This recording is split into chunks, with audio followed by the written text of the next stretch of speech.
बच्चों, आज हम अपनी पाठ्य पुस्तक के गद्य खंड का पाठ ल्हासा की ओर, जिसके लेखक हैं राहुल सांकृत्यायन, इसका अध्ययन करेंगे।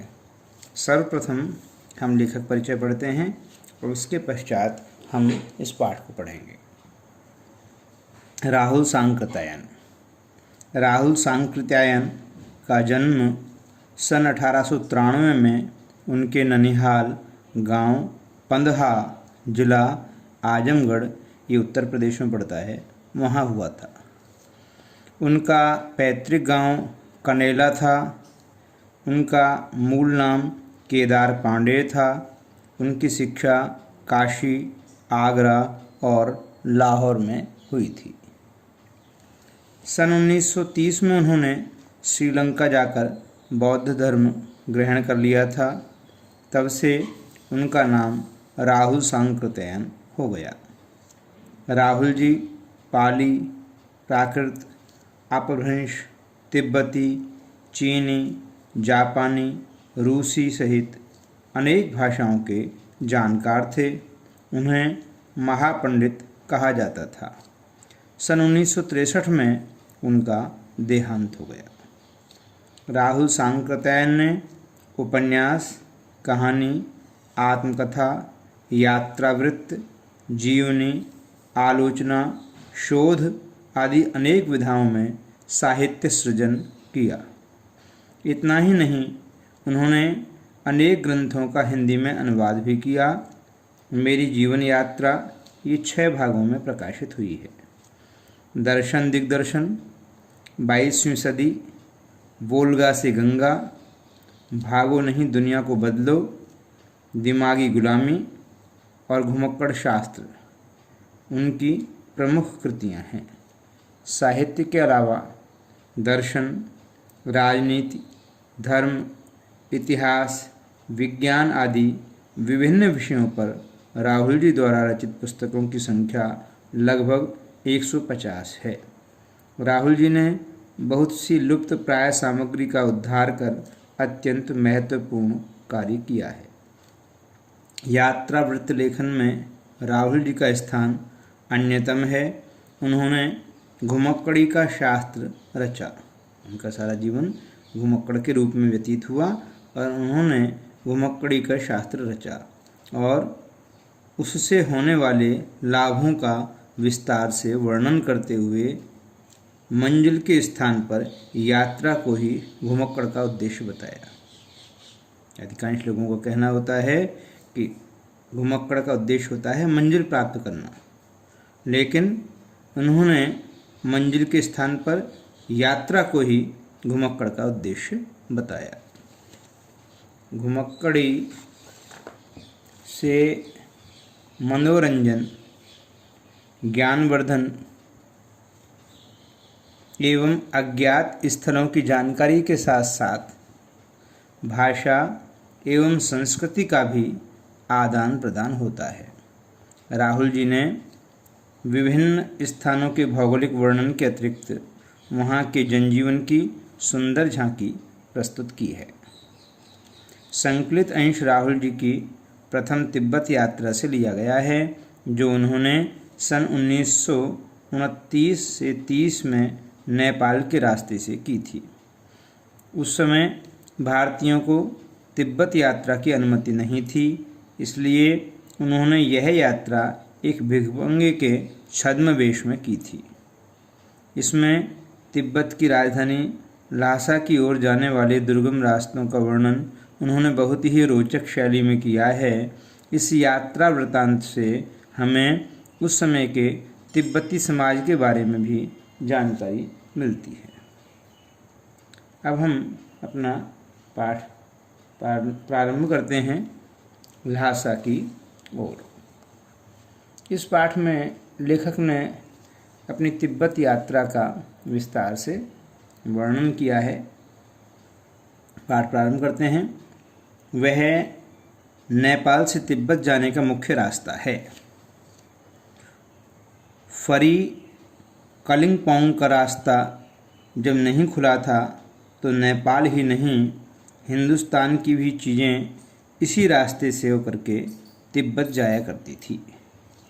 यह व्यापारिक ही नहीं, सैनिक रास्ता भी था। इसीलिए जगह जगह फौजी चौकियां और किले बने हुए हैं, जिनमें कभी चीनी पलटन रहा करती थी, चीन की सेनाएं उसमें रहती थी। आजकल बहुत से फौजी मकान गिर चुके हैं। दुर्ग के किसी भाग में जहां किसानों ने अपना बसेरा बना लिया है, वहां घर कुछ आबाद दिखाई पड़ते हैं। ऐसा ही परित्यक्त मीन्स त्यागा हुआ एक चीनी किला था। हम वहाँ चाय पीने के लिए ठहरे। तिब्बत में यात्रियों के लिए बहुत सी तकलीफ़ें भी हैं और कुछ आराम की बातें भी। वहाँ जाति पाति छुआछूत का सवाल ही नहीं और न औरतें पर्दा ही करती हैं। इन बातों से स्पष्ट होता है कि वहाँ की संस्कृति, वहाँ के रीति रिवाज किस प्रकार के थे। जाति पाति की प्रथा नहीं थी, छुआछूत नहीं थी और औरतें किसी प्रकार की पर्दा वगैरह नहीं करती थी। बहुत निम्न श्रेणी के भिखमंगों को लोग चोरी के डर से घर के भीतर नहीं आने देते थे, नहीं तो आप बिल्कुल घर के भीतर चले जा सकते हैं। चाहे आप बिल्कुल अपरिचित हों, तब भी घर की बहू या सासू को अपनी झोली में से चाय दे सकते हैं, वह आपके लिए उसे पका देगी। तो वहाँ किसी प्रकार का अपरिचित व्यक्ति को भी घरों में अंदर प्रवेश करने के लिए कोई रोक टोक नहीं थी। खुला जीवन था लोगों का, ईमानदारी की स्थिति थी। लोग एक दूसरे के ऊपर विश्वास करते थे। लेकिन बस कोई बहुत ही ज़्यादा भिखमंगा, निम्न श्रेणी का भिखमंगा नजर आए तो लोगों को डर लगता था कि कहीं ये चोरी न करे, इसलिए उसको भीतर नहीं आने देते थे। वहाँ की चाय कैसी होती थी? मक्खन और सोडा नमक, इनसे मिलकर के वहाँ चाय बनती थी। तो मक्खन और सोडा नमक दे दीजिए। वह चाय चौंगी में कूटकर उसे दूध वाली चाय के रंग की बना के मिट्टी के टोंटीदार बर्तन को कहते थे वहाँ पर खोटी, तिब्बत में रख के आपको दे देगी। यदि बैठक की जगह चूल्हे से दूर है और आपको डर है कि सारा मक्खन आपकी चाय में नहीं पड़ेगा, तो आप खुद जाकर चौंगी में चाय मथ कर ला सकते हैं। चाय का रंग तैयार हो जाने पर फिर नमक मक्खन डालने की ज़रूरत होती है। यदि आपको विश्वास नहीं है और लगता है कि आपने जिस घर में गए हैं और वहाँ आपकी मक्खन को कोई निकाल लेगा, मक्खन कम डालेगा आपने जो मक्खन दिया है उसमें से, तो आप स्वयं भी उस कार्य को वहाँ कर सकते हैं। इस काम के लिए भी दूसरे घर में जा कर के भी किसी प्रकार की कोई रोक टोक नहीं थी।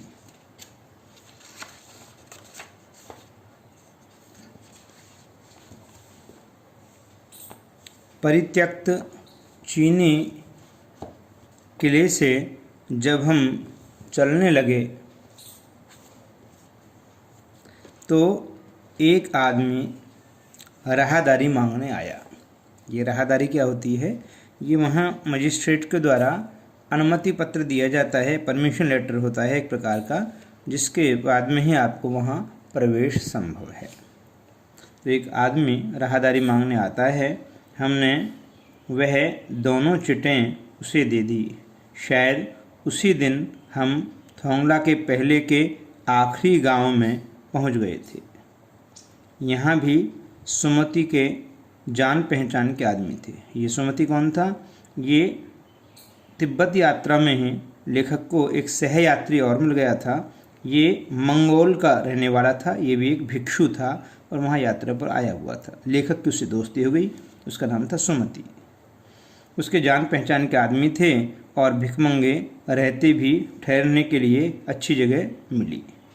तो चूँकि सुमति लेखक को एक साथी मिल गया था, मंगोल भिक्षु था और उसके जान पहचान के वहाँ पर लोग थे, इस कारण से भिखमंगे के वेश में जाने के बाद में भी लेखक को वहाँ अच्छी जगह ठहरने के लिए मिल गई थी। 5 साल बाद हम इसी रास्ते वापस लौट रहे थे और भिखमंगे नहीं थे, एक भद्र यात्री के वेश में घोड़ों पर सवार होकर आए थे। किंतु उस वक्त किसी ने हमें रहने के लिए जगह नहीं दी। तो पहली बार अच्छी जगह कैसे मिल गई? सुमति के कारण, उसकी जान पहचान के कारण। और हम गांव के एक सबसे गरीब झोंपड़े में ठहरे थे। बहुत कुछ लोगों की उस वक्त की मनोवृत्ति पर ही निर्भर है, खासकर शाम के वक्त छंग पीकर बहुत कम जो होश हवास को दुरुस्त रखते हैं। वहाँ के लोग शाम के समय कच्ची शराब पी लेते हैं। छंग मीन्स कच्ची शराब, और कच्ची शराब पीने के बाद में उनको होश हवास नहीं रहता। दिन में पूरी तरह से मन से काम करते हैं, पूरे होश में काम करते हैं, लेकिन रात को उनके ऊपर कोई भरोसा नहीं रहता। वो पूरी तरह से शराब के आदी हैं और शराब पी करके मस्त हो जाते हैं, अपने होश व हवास को खो बैठते हैं। अब हमें सबसे विकट डांडा थोंगला पार करना था। ये डांडा थोंगला क्या है? ये तिब्बत का एक ऊंचा स्थान है। लेखक यात्रा में आगे उसे पार करना चाहता है। डांडे तिब्बत में सबसे खतरे की जगह हैं। 16-17 हज़ार फीट की ऊंचाई होने के कारण उनके दोनों तरफ मीलों तक कोई गांव गिराव नहीं होते। नदियों के मोड़ और पहाड़ों के कोनों के कारण बहुत दूर तक आदमी को देखा नहीं जा सकता। डाकुओं के लिए यही सबसे अच्छी जगह है। तिब्बत में गांव में आकर खून हो जाए तब तो खूनी को सजा भी मिल सकती है, लेकिन इन निर्जन स्थानों में मरे हुए आदमियों के लिए कोई परवाह नहीं करता। वहाँ डाकू भी रहते हैं निर्जन स्थान होने के कारण। कहाँ? जंगलों में। सरकार, खुफिया विभाग और पुलिस पर उतना खर्च नहीं करती और वहाँ गवाह भी तो कोई नहीं मिल सकता। वहाँ किसी प्रकार की सरकार के द्वारा खुफिया विभाग की या पुलिस की इतनी अच्छी व्यवस्था नहीं है। कोई गवाह देने के लिए तैयार नहीं होता, क्योंकि गुंडों का, डकैतों का डर रहता है। उन निर्जन स्थानों पर जब कोई व्यक्ति गुजरता है तो डकैत सबसे पहले आदमी को मार डालते हैं। उसके बाद देखते हैं कि कुछ पैसा है कि नहीं। हथियार का कानून न रहने के कारण यहाँ लाठी की तरह लोग पिस्तौल बंदूक लिए फिरते हैं।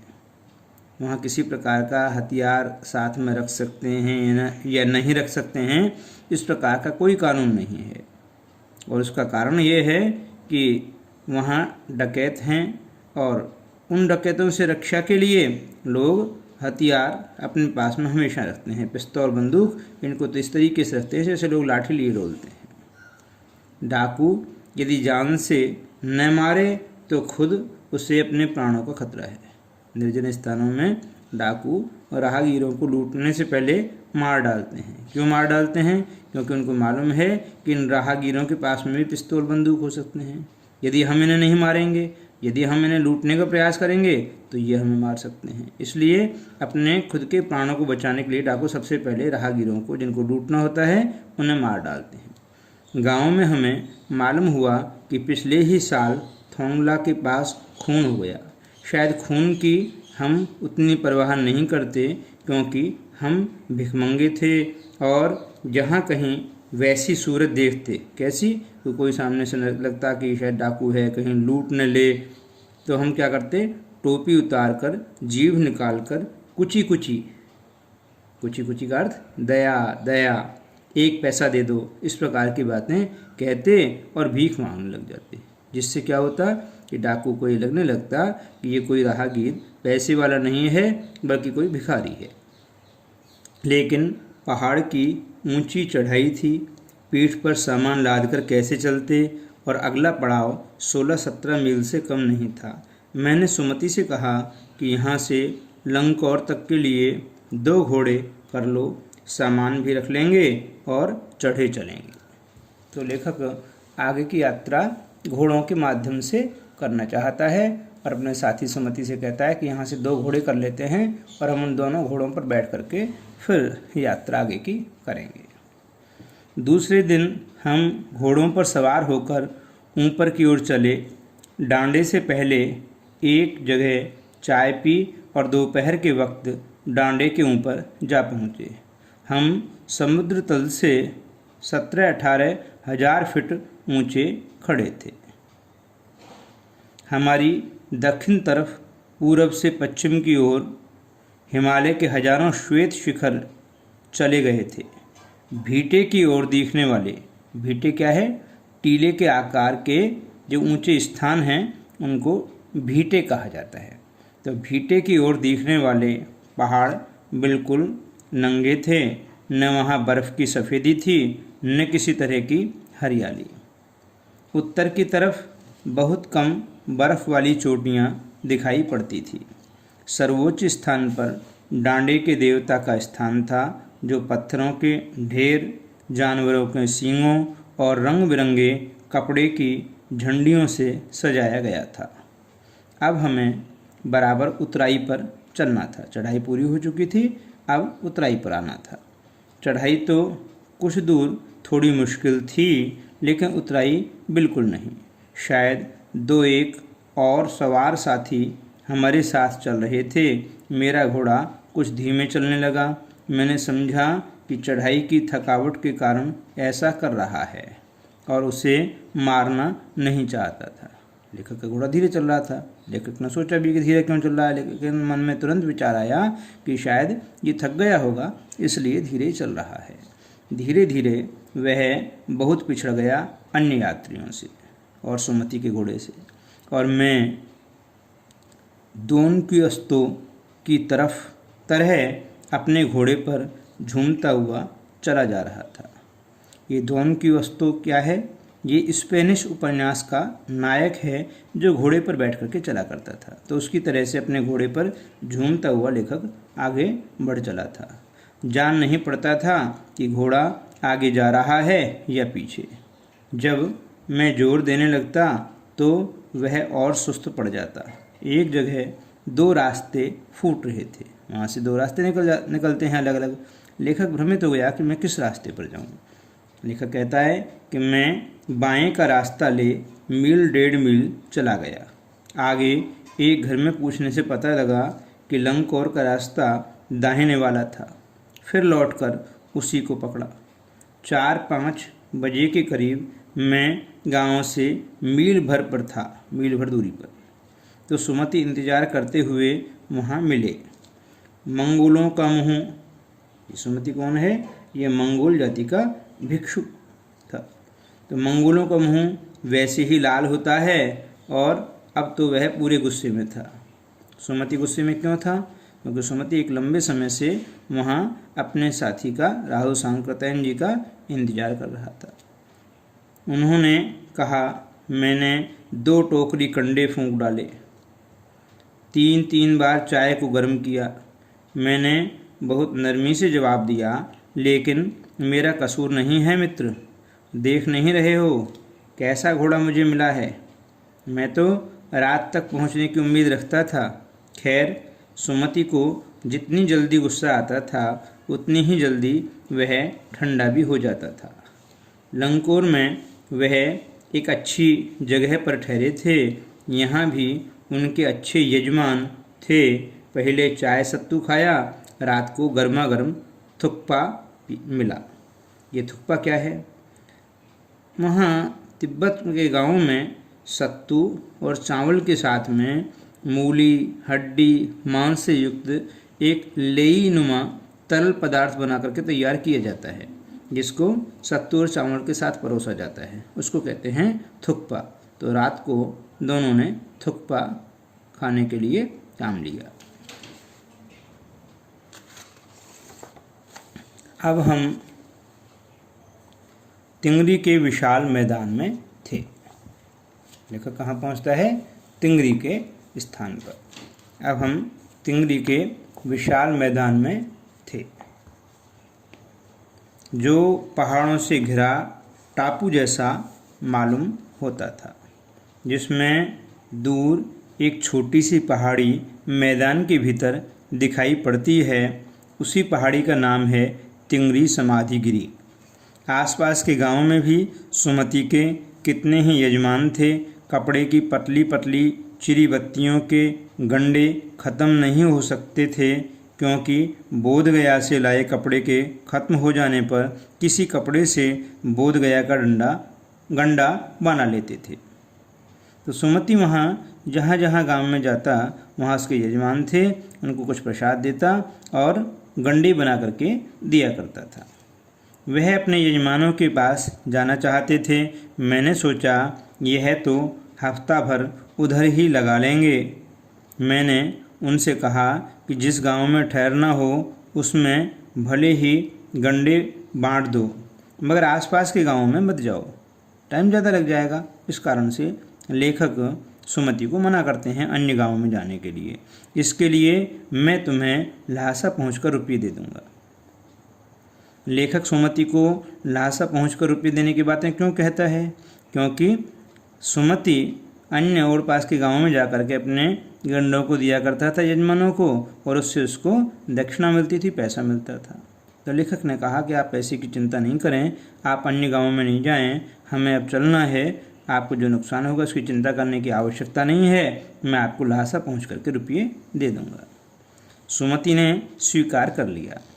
दूसरे दिन हमने भरिया ढूंढने की कोशिश की। भरिया क्या है? भारवाहक, जो वजन को उठाकर, बोझे को उठा करके चल सकें, ऐसे व्यक्तियों को लेखक ढूंढता है ताकि उसका, लेखक का और उसके मित्र सुमति का जो काफ़ी सामान था उसे लेकर के कोई चल सके। लेकिन कोई न मिला। सवेरे ही चल दिए होते तो अच्छा था, लेकिन 10-11 बजे की तेज़ धूप में चलना पड़ रहा था। तिब्बत की धूप भी बहुत कड़ी मालूम होती है। यद्यपि थोड़े से भी मोटे कपड़े से सिर को ढांक लें तो गर्मी खत्म हो जाती है। थोड़े से कपड़े से ही, हल्के से कपड़े से ही यदि मुंह को ढक लिया जाए तो गर्मी खत्म हो जाती है। इसका कारण क्या है कि वहाँ सर्दी है, बर्फ़ की स्थिति है, बर्फ़ पड़ती है।